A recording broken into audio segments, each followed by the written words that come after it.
Exercise చేసినప్పుడు వచ్చే hair లాస్తోని మనం కంగారు పడాల్సిన అవసరం లేదు. ఇది మోస్ట్లీ రివర్సిబుల్ హెయిర్ లాస్.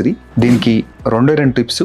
ఒకటి ప్రాపర్ రెస్ట్. ఒకటి ఖచ్చితంగా ఎక్సర్సైజ్ చేసినప్పుడు మనకు మజిల్ రిపేర్ అవ్వాలి. కానీ ఆ రిపేర్ అవ్వాలంటే మనకు గుడ్ స్లీప్ ఉండాలి. Deep sleep important. సో ఖచ్చితంగా నైట్ 10 తర్వాత స్క్రీన్స్ అవాయిడ్ చేసేసి you can go good sleep. చాలా వరకు బాడీ ఆటోమేటిక్గా అది కూల్ డౌన్ అయ్యి రిపేర్ అవుతుంది, కార్టిజాల్ తగ్గిపోతుంది. సో ఇదొకటి. Next second, continuous high intensity కాకుండా హై అండ్ మోడరేట్ అండ్ లో కాంబినేషన్. అంటే కొంత వాక్, కొంత కార్డియో, కొంత వెయిట్ లిఫ్టింగ్.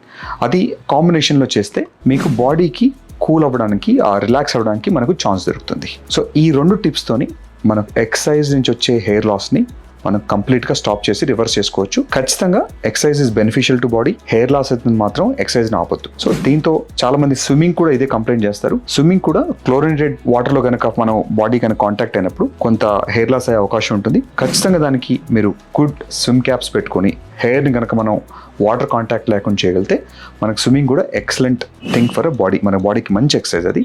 బోత్ ఎక్సర్సైజ్ కానీ స్విమ్మింగ్ కానీ కంటిన్యూ చేయండి. ప్రిఫరబుల్లీ గుడ్ సన్లైట్ కూడా ఉండగలిగితే మనకి ఈ రెండింటికి ఇంపాక్ట్ చాలా బాగుంటుంది.